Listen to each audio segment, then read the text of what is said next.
Hello friends, welcome to studio Knowledges. आप सभी लोग का मेरे चैनल में स्वागत है। दोस्तों, आज हम इस वीडियो में जानेंगे कि प्रगति रिपोर्ट क्या होता है। इसे हम प्रगति आख्या भी कहते हैं। तो ये प्रार्थना पत्र क्यों लिखा जाता है, इसके बारे में हम जानेंगे। तो सबसे पहले मैं आपको बता दूं इसे क्यों लिखा जाता है। देखिए, जब भी हम लोग 156(3) के जरिए कोई भी न्यायालय के जरिए जब हम लोग एफआईआर का आदेश करवाते हैं और थाने पे जब एफआईआर दर्ज नहीं होता है, तो हम लोग प्रगति प्रार्थना पत्र लिखकर जो भी जुडिशियल मजिस्ट्रेट हैं उनके समक्ष हम पेश करते हैं। जिस जिस न्यायालय से जिस संबंधित न्यायालय से आदेश हुआ होता है एफआईआर दर्ज करने का और एफआईआर दर्ज नहीं होता है, सेम हम उसी जुडिशियल मजिस्ट्रेट के समक्ष हम प्रगति प्रार्थना पत्र प्रस्तुत करते हैं। तो प्रस्तुत करने के बाद जो जुडिशियल मजिस्ट्रेट होते हैं वो उस पर आदेश लिखते हैं और थाना को आदेश देते हैं कि 1 दिन के अंदर, 2 दिन के अंदर, 3 दिन के अंदर, जितना भी है वो जुडिशियल मजिस्ट्रेट जितना भी चाहें उतना दिन के अंदर थाने से, संबंधित थाने से प्रगति आख्या या प्रगति रिपोर्ट मंगाते हैं। तो जब ये आदेश उस प्रगति प्रार्थना पत्र पर जब लिख देते हैं, तो जब ये रिपोर्ट जो है ये जब थाने पे जाता है तो उतना दिन के अंदर आपका एफआईआर दर्ज हो जाता है। तो चलिए अब हम जानेंगे कि कैसे ये प्रगति रिपोर्ट या प्रगति आख्या कैसे लिखा जाता है, ये आपको मैं बताता हूँ। तो यहाँ पे देखिए, हम यहाँ पे उसी न्यायालय का नाम लिखेंगे जहाँ पे आपका ये जो भी मामला है चल रहा है और उसी न्यायालय से आपका आदेश भी हुआ है थाने पे एफआईआर दर्ज करने के लिए। तो यहाँ पे हम उस न्यायालय का नाम लिखेंगे।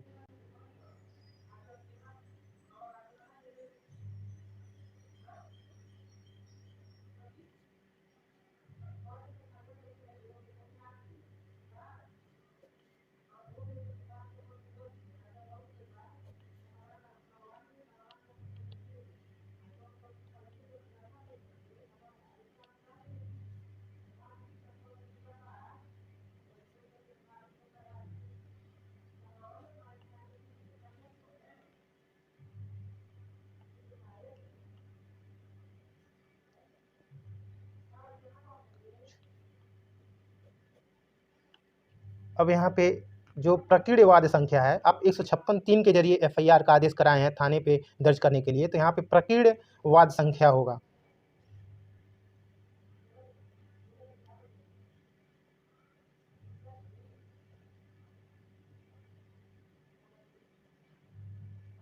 ये मुकदमा नंबर हो गया आपका। यहाँ पे मुकदमा नंबर मैं नहीं लिख रहा हूँ।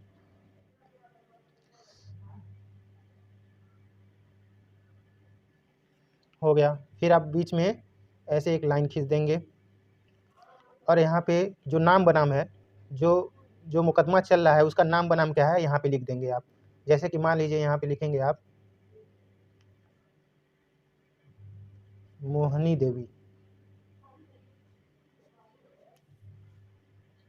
बनाम, यहाँ लिख दीजिए सोहन।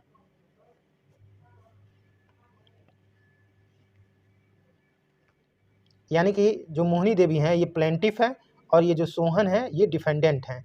अब यहाँ पे आप लिखेंगे जो भी धारा है उस मुकदमे में कौन कौन सा धारा है वो लिखेंगे। यहाँ पे 376, 354, 323, 504, 506 आईपीसी ये लिख देंगे। फिर यहाँ पे जो भी थाना है आप लिख देंगे, थाना कोतवाली। यहाँ पे जिला लिख देंगे, जिला महाराजगंज। इतना करने के बाद अब आप यहाँ पे लिखेंगे नीचे से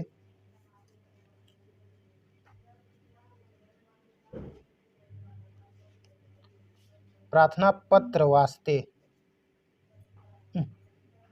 वास्ते प्रार्थना पत्र वास्ते अनुपालन आख्या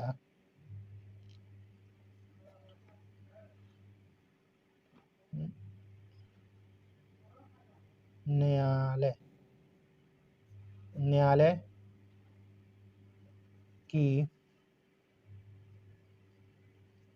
आदेश दिनांक जिस तारीख को आदेश हुआ था, जो भी जुडिशियल मजिस्ट्रेट हैं, जिस तारीख को आदेश किए थे एफआईआर दर्ज करने के लिए थाने को, तो वो आदेश का यहाँ तारीख लिखेंगे। मान लीजिए 9/8/2023 हो गया। इस तारीख को वो आदेश किए थे थाने को एफआईआर दर्ज करने के लिए, तो लिखेंगे प्रार्थना पत्र वास्ते अनुपालन आख्या न्यायालय की आदेश दिनांक 9/8/2023 के संदर्भ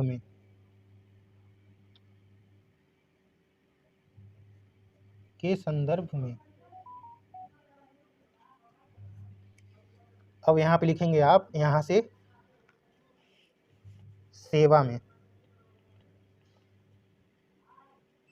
सेवा में लिखने के बाद यहाँ लिखेंगे सादर निवेदन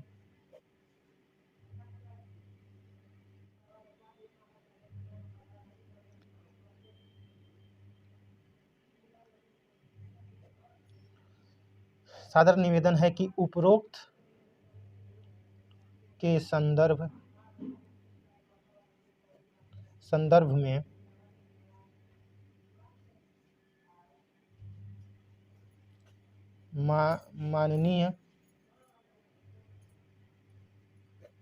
माननीय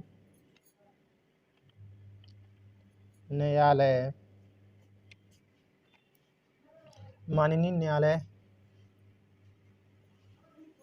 द्वारा दिनांक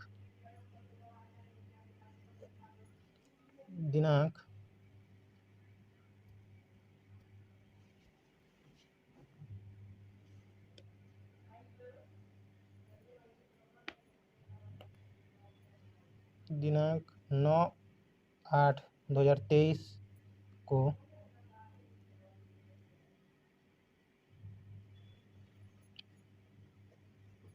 उक्त के संदर्भ में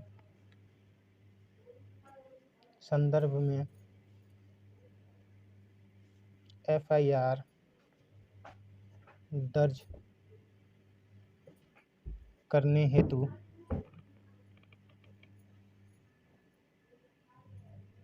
थाना कोतवाली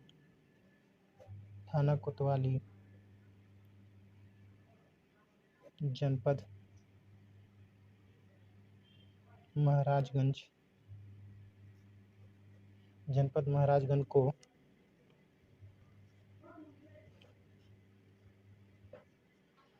आदेश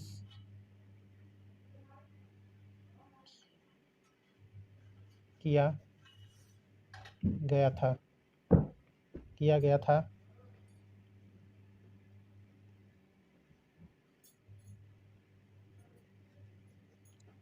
प्रार्थनी का एफआईआर आज तक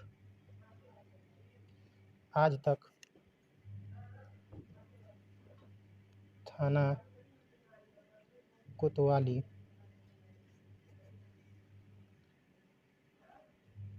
के संबंधित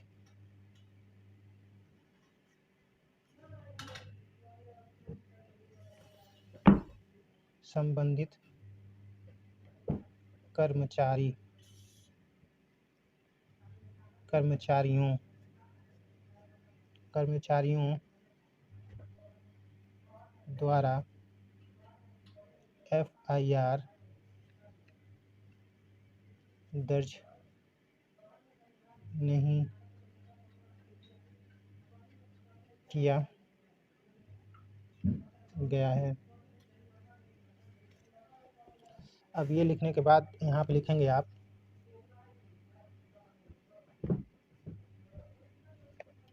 अतः आप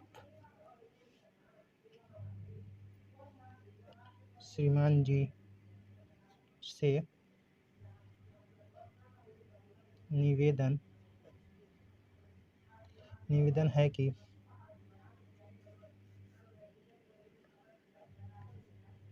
थाना कोतवाली जनपद महाराजगंज के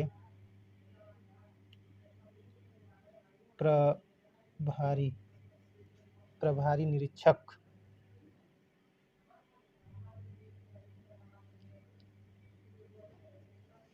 निरीक्षक से उक्त के संबंध में प्रगति ऑब्लिक आख्या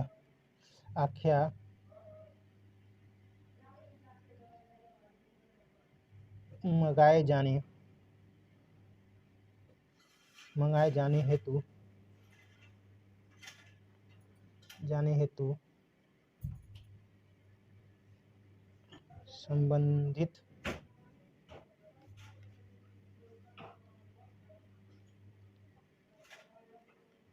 संबंधित को आदेशित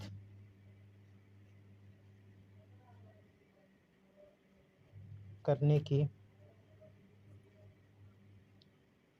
कृपा करें। ये लिखने के बाद यहाँ पे दिनांक लिख दीजिएगा। फिर यहाँ पे प्रार्थनी, फिर प्रार्थनी का नाम मोहनी देवी, पत्नी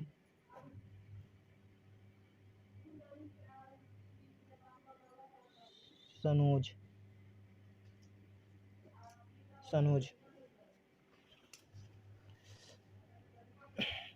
अब यहाँ पे उसका एड्रेस लिख दीजिएगा, साकी मौजा जो भी उसका एड्रेस है, यहाँ पे एड्रेस आप लिख सकते हैं।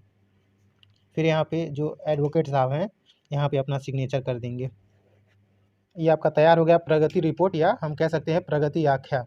तो ऐसे ही लिखा जाता है, और आप इसे लिखकर जो भी जुडिशियल मजिस्ट्रेट हैं, आप उनके समक्ष इसको पेश करके उनसे आप आदेश करा सकते हैं एफआईआर दर्ज करने को। तो दोस्तों आज के लिए बस इतना ही। वीडियो कैसा लगा कमेंट्स बॉक्स में ज़रूर बताएं। चलिए अब मिलते हैं नेक्स्ट वीडियो में। जय हिंद।